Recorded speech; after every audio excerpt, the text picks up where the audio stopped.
Hello friends, आपके अपने YouTube channel MIM news bulletin में आपका हार्दिक स्वागत है। STT 2019 का मामला फिर से एक बार गरमाने लगा है। कल जैसे ही शिक्षा विभाग के अपर मुख्य सचिव संजय कुमार द्वारा जब सोशल मीडिया के माध्यम से एक वीडियो जारी की गई और कहा गया कि दिसंबर 2021 के बाद ही 7वें चरण की अधिसूचना जारी की जाएगी, तो STT 2019 के अभ्यर्थियों में काफ़ी उम्मीदें जगने लगी हैं। STT 2019 के मामले को लेकर शिक्षा मंत्री का बयान तो चलता ही रहता है, शुरू से ही उनका बयानों का दौर चल रहा है। ये तो कोई नई बात नहीं है। STT अभ्यर्थियों की उम्मीद तब जगती है जब कोई बड़े अधिकारी सोशल मीडिया के माध्यम से दिलासा दें या कोई प्रेस विज्ञप्ति जारी हो। कल के बयान के बाद एक बार फिर संजय कुमार ने STT अभ्यर्थियों के लिए आशा की किरण जगा दी है। हालांकि प्रधान सचिव संजय कुमार ने कोई नई बात तो नहीं कही, उन्होंने वही पुरानी बात ही दोहराई थी कि छठे चरण के बाद 7वां चरण आरंभ होगा। लेकिन फिर भी अभ्यर्थी काफ़ी उत्साहित हो गए हैं कि उन्हें लग रहा है कि इस साल के एंड में या फिर नए साल में उनकी बहाली सुनिश्चित हो सकती है। दूसरी तरफ बिहार सरकार के शिक्षा मंत्री श्री विजय कुमार चौधरी के बयानों का तो क्या कहना है, इससे भली भांति सभी अवगत हैं। तो खैर, बयानबाजी तो चलती रहेगी। अब आते हैं मेन मुद्दे की बात पे। फ्रेंड्स, सरकार के पास तो सॉलिड बहाना है ही कि अगर कोई भी मंत्री से लेकर या किसी आला अधिकारी से सवाल पूछे जाएं तो वह 7वें चरण की बहाली शुरू होने पर एक ही जवाब देते हुए दिखते हैं कि आप लोग शिक्षक हैं, आपको समझ होनी चाहिए कि छठा चरण प्रक्रियाधीन है, इसके पूरा होते ही यथाशीघ्र 7वें चरण की बहाली अविलंब शुरू कर दी जाएगी। लेकिन नियोजनवाद एक ऐसी प्रक्रिया है जिसमें कितना भी समय लगा दिया जाए फिर भी कम पड़ जाता है। तो फ्रेंड्स, 7वें चरण की बहाली प्रक्रिया शुरू होने से पहले हमें STT सर्टिफिकेट को अपना हथियार बनाना चाहिए और वह सबसे पहले हमें STT सर्टिफिकेट की मांग को ही ज़ोर शोर से उठाना चाहिए, क्योंकि बिहार सरकार पहले अपने तरफ से कभी भी पहल नहीं करेगी कि सर्टिफिकेट वितरित किया जाए। इसलिए STT सर्टिफिकेट को सोशल मीडिया या किसी अन्य माध्यम से ही इसकी मांग सितंबर माह के पहले हफ्ते से ही उठाना काफ़ी ज़रूरी हो गया है। सर्टिफिकेट देने की बात सरकार या बिहार बोर्ड इसलिए भी नहीं कर रहे हैं क्योंकि मेरिट और नॉन मेरिट को लेकर पटना हाईकोर्ट में काफ़ी केसेस दायर हैं, तो सरकार भी कोर्ट के फैसले का इंतज़ार कर रही होगी। एक केस जिसका नंबर CWJC 12481/2021 है, जो कि मेरिट वाले अभ्यर्थियों की तरफ से विज्ञापन के अकॉर्डिंग रिज़ल्ट को लेकर किया गया है, उसकी भी लिस्टिंग की परमिशन मिल चुकी है। तो देखते हैं कि इस केस में आगे क्या कुछ निकल कर आता है। आपको याद होगा कि कल के तमाम अखबारों में BPSC APO PT रिज़ल्ट का मामला प्रकाशित हुआ था। इस प्रकरण से STT 2019 को भी जोड़कर देखा जा रहा है।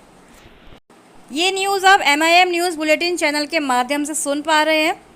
BPSC APO PT रिज़ल्ट के मामले में कोर्ट ने कहा कि विज्ञापन के बाहर जाकर रिज़ल्ट जारी करना अनुचित है। तो अब इसको भी STT 2019 के रिज़ल्ट से जोड़कर देखा जा रहा है। यहाँ आपको एक बात क्लियर कर दे कि हमारा चैनल MIM न्यूज़ बुलेटिन यानी मेरा इंडिया महान किसी भी मेरिट या नॉन मेरिट अभ्यर्थी का पक्षधर नहीं है। हमारा मकसद, हमारा मोटिव सिर्फ आपको इन्फॉर्मेशन, आपको मैसेज कन्वे करना है। तो आइए आज के अखबारों पर भी एक नज़र डालते हैं कि STT 2019 या फिर शिक्षक नियोजन से संबंधित क्या क्या अपडेट्स दी गई हैं। सबसे पहले वही बात लिखी गई है कि दिसंबर के बाद होगी 7वें चरण की सेकेंडरी +2 शिक्षकों की बहाली। राज्य में छठे चरण की माध्यमिक एवं उच्च माध्यमिक शिक्षकों की नियुक्ति के बाद 7वें चरण की माध्यमिक एवं उच्च माध्यमिक शिक्षकों की बहाली की प्रक्रिया शुरू होगी। छठे चरण में माध्यमिक एवं उच्च माध्यमिक शिक्षकों के 30,020 पद नियुक्ति के लिए खाली हैं। खाली रह जाने वाले पद 7वें चरण में शामिल किए जाएंगे।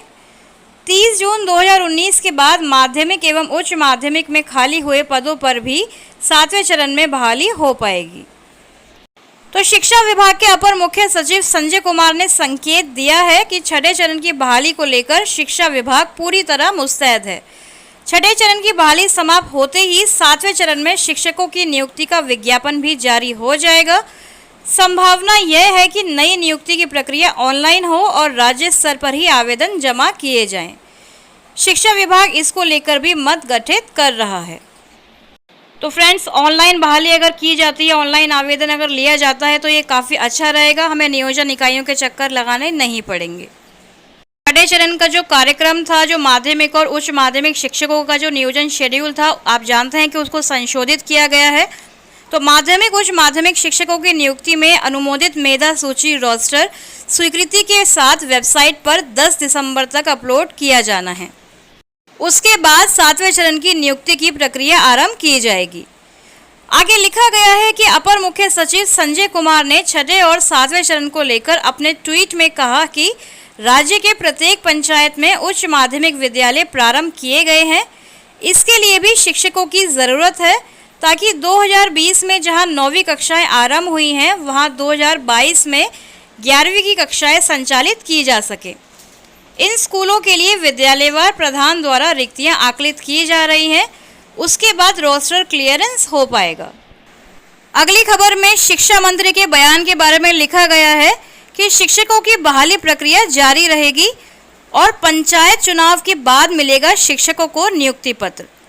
तो शिक्षा मंत्री विजय कुमार चौधरी ने मंगलवार को स्पष्ट किया है कि राज्य में पंचायत चुनाव आचार संहिता लागू होने के बावजूद तकरीबन 1.25 लाख प्रारंभिक, माध्यमिक एवं उच्च माध्यमिक शिक्षकों की बहाली प्रक्रिया जारी रहेगी, क्योंकि मूल रूप से छठे चरण की नियोजन प्रक्रिया पूरी कर ली गई है और सिर्फ औपचारिकताएं बाकी रह गई हैं।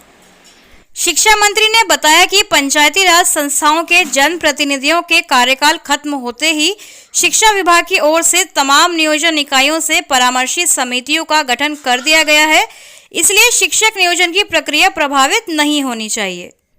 तो फ्रेंड्स, फिर से एक बार शिक्षा मंत्री का बयान बदलता हुआ नजर आ रहा है, क्योंकि पहले उन्होंने 15 अगस्त की डेट दी थी, उसके बाद अक्टूबर महीने में नियुक्ति पत्र देने की बात कही गई थी दिवाली से पहले, और अब फिर से अपना बयान बदलते हुए वह कह रहे हैं कि पंचायत चुनाव के बाद यानी दिसंबर महीने के बाद ही शिक्षकों को नियुक्ति पत्र वितरित किए जा सकते हैं।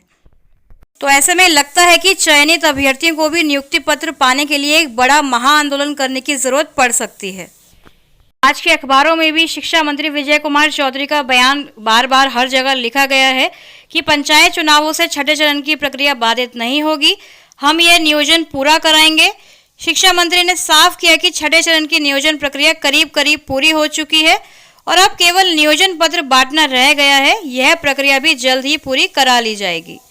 फ्रेंड्स, अगली खबर देखते हैं जो आज की सबसे महत्वपूर्ण व सबसे बड़ी खबर हो सकती है कि शिक्षक नियोजन यानी छठे चरण के नियोजन के लिए तीसरे चरण की काउंसलिंग होगी और 90,700 पदों में से आपको बता दें कि केवल 38,000 पद ही भरे जा सके हैं और जनवरी फरवरी में होगा 7वां चरण, यह भी अखबारों ने प्रकाशित कर दिया है।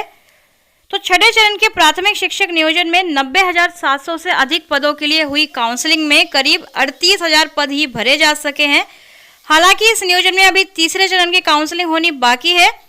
जानकारों के मुताबिक 2 से 3,000 पद की और काउंसलिंग होनी है। तो ऐसे में रिक्त पदों की संख्या 55% से अधिक होगी। रिक्तियों की वजह तलाशने के लिए शिक्षा विभाग ने ऐसे जिलों जहां सर्वाधिक रिक्तियां रह गई थी वहां अफसर भेजे थे। विभाग को वे अफसर अपनी रिपोर्ट 25 अगस्त यानी आज तक सौंप देंगे। मिल रही जानकारी के मुताबिक छठे चरण के नियोजन में सबसे अधिक रिक्तियां भाषा यानी लैंग्वेज के विषयों में हिंदी, अंग्रेजी, संस्कृत और उर्दू आदि में हैं। इनमें मुश्किल से ही 10 से 15% पद भरे जा सके हैं। अनारक्षित से परे आरक्षित वर्ग में अधिकतर पद खाली हैं। विज्ञान और गणित विषयों में रिक्तियों की संख्या 2/3 से अधिक है और सोशल साइंस यानी सामाजिक विज्ञान में 99% पद भरे जा चुके हैं। हालांकि इस संदर्भ में औपचारिक जानकारी 1-2 दिन में ही सार्वजनिक की जा सकेगी। तो कल आपने MIM न्यूज़ बुलेटिन चैनल के माध्यम से ही इस वीडियो में देखा था कि 25 अगस्त को संजय कुमार द्वारा एक वीडियो कॉन्फ्रेंसिंग कराई जाएगी। तो उसी के बाद ये चयनित अभ्यर्थियों की जानकारी भी ली जाएगी। साथ ही नियोजन इकाइयों में जहां किसी कारणवश काउंसलिंग की प्रक्रिया नहीं हो सकी, वहां भी विषयवार रिक्तियों की रिपोर्ट सभी जिला शिक्षा पदाधिकारियों से ली जाएगी। तो कल प्रधान सचिव संजय कुमार ने कहा था कि 7वें चरण के शिक्षक नियोजन में 2021 तक की रिक्तियों को समाहित किया जाएगा। साथ ही इसमें छठे चरण में किसी वजह से खाली रह गए पदों को भी शामिल किया जाएगा। तो यहाँ देखने को मिल रहा है कि लैंग्वेज यानी भाषा में, विज्ञान एवं गणित में काफ़ी पद खाली रह जा रहे हैं, लेकिन सामाजिक विज्ञान की अगर बात करें तो 99% पद जो हैं वो भरे जा चुके हैं, क्योंकि हम जानते हैं कि बिहार में सोशल साइंस के अभ्यर्थियों की संख्या काफ़ी ज़्यादा है। अगली खबर की तरफ चलते हैं, जहां प्रधानाध्यापकों की नियुक्ति खुली प्रतियोगिता के आधार पर करने की मांग तेज की जा रही है। आप जानते हैं कि प्रधान शिक्षकों की नियुक्ति बीपीएससी के माध्यम से शुरू होने की कवायद है और इसको लेकर शिक्षा विभाग ने अधिसूचना भी जारी की थी, जिसका शुरू होते ही विरोध कर दिया गया था। तो सरकारी विद्यालयों में प्रधानाध्यापकों की नियुक्ति तो स्वागत योग्य है, लेकिन संगठनों का कहना है कि इस प्रक्रिया में संशोधन की कड़ी आवश्यकता है। अगली खबर में प्रकाशित हुआ है कि पंचायत चुनाव 24 सितंबर से 12 दिसंबर तक बिहार में आयोजित किए जा रहे हैं। यह डेट अब फिक्स हो चुकी है। तो राज्य निर्वाचन आयुक्त डॉक्टर दीपक प्रसाद ने मंगलवार को पंचायत चुनाव की घोषणा भी कर दी है। उन्होंने कहा कि चुनाव के लिए नामांकन 2 सितंबर से शुरू हो जाएगा और पंचायत चुनाव की घोषणा के साथ ही राज्य के ग्रामीण इलाकों में आदर्श आचार संहिता भी लागू हो चुकी है। तो फ्रेंड्स, ये थी आज सुबह की सभी लेटेस्ट अपडेट्स। इसी तरह MIM न्यूज़ बुलेटिन के माध्यम से ओरिजिनल ऑथेंटिक न्यूज़ को पाने के लिए हमारे चैनल को सब्सक्राइब करें एवं बेल आइकन दबाना ना भूलें। Thank you for watching.